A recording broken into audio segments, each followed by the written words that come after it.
Hello everyone, MeanSpeed here with another video. This is actually going to be a Renegade Line video, and I'm making this for a few reasons. The main one is that the game has recently had some big updates to it, which I'll go over in the video. But also there hasn't really been much going on with Rising Hub since my last video.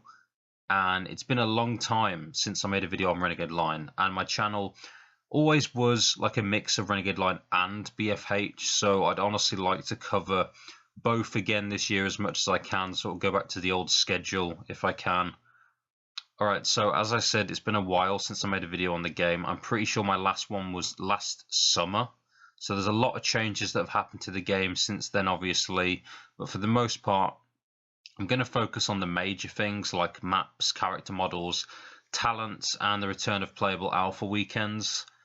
So yeah, first of all though, I want to thank Mako for sending me gameplay to use for this video, because I couldn't actually record the game myself. I tried my normal recording software and also another one just to try for Renegade Line, but none of them are working for some reason.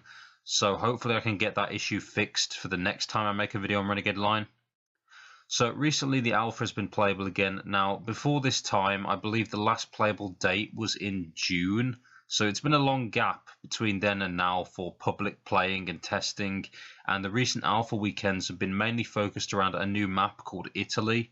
Now this map is mostly complete and it's a lot smaller than the previous map, Woodpecker's Valley. It's basically a small town with lots of houses, a bridge, a church as well. And I actually prefer Italy to Woodpecker's Valley because I prefer close range fights and maps where you can get back to the action quicker as a result of them being smaller and laid out differently, and camping isn't really my favourite type of gameplay, which this map doesn't exactly promote or lend itself to, which is cool.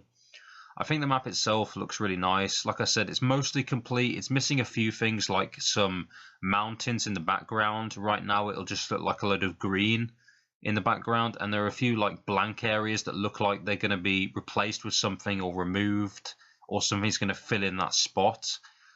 And also there still aren't any swimming mechanics in the game, so the water on the map doesn't serve much use for now, but obviously it does look pretty good and it fits in with the theme of the map.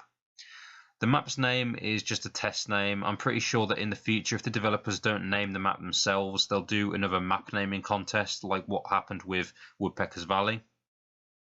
Now speaking of that map, Italy has actually replaced it for now. I believe Woodpecker's Valley got removed so some changes could be made to it, and I'd guess that in the future it'll return, but for now I'm pretty pleased with the map we've got, and like I said, I like it a lot more, both for gameplay and just when looking at it from a visual and style perspective as well.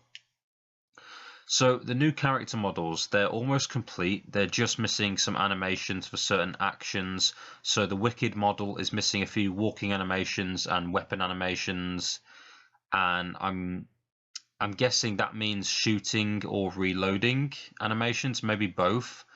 The Resident model is only missing some walking animations, so hopefully we get to play them soon, because everything else has been finished for them, like talent animations and reprogramming of the character's movement, which allows you to look up and down, stuff like that.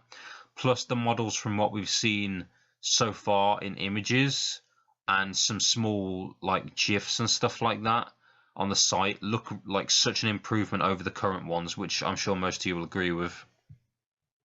After some testing, I found that the tank class is now a lot more powerful than the spotter, which is kind of funny because last time it was the other way around. You know, many people were saying, oh, the spotter's too good, the tank's terrible, but now it's just completely swapped over. But yeah, this is kind of a result of some talents being added, some new talents being added, and also some of them being changed and made a lot better. So yeah, the tank is just so much better, to be honest. So the blockade talent used to just allow you to hold down or put down a barrier to protect you, but the downside was you couldn't actually shoot while holding it out, and it wasn't that big of a shield, so it wasn't, you know, that much of a team play ability like Reinhardt's shield from Overwatch, for example, because you couldn't cover many, if any, teammates at all behind it. So those major flaws were actually fixed. So blockade is now a huge kind of laser-like barrier instead of a smaller metal shield, and you can now fire your weapon while it's active. You can shoot through it. So the amount of damage the shield can take at the moment like before it goes down, along with the already huge advantage of it protecting teammates behind you and you being able to be offensive as well as being defensive, means that the tank has a pretty massive advantage over the competition now.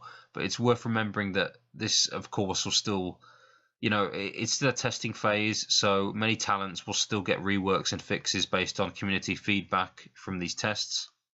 Also, a new talent was made for the tank called Rampage. Now, this is another reason why the tank's so crazy right now. Basically, what this does is it gives you a damage boost to all of your weapons, and it also heals you by a certain amount of shots hit on the enemy. So think of it like Frenzy Fire, but with extra damage instead of a slight accuracy buff.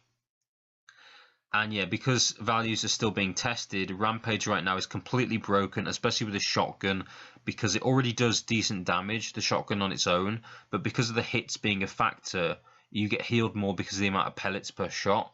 So it's a lot better than the machine gun with Rampage. And the damage is pretty crazy as well. I believe the most I saw in a test was about 111 or something like that, but those numbers are definitely going to be lowered.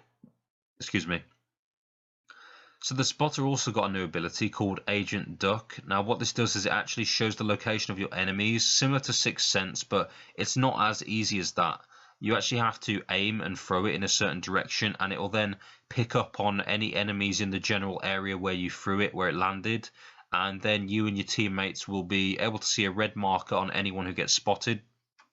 Honestly, I like that you have to aim and throw it. It makes for more intrigue and mystery, I think. Goes along with the whole more competitive style of the game, since you have to use a bit of skill and also a bit of guesswork. And also this type of ability was needed anyway because the class is called the Spotter after all.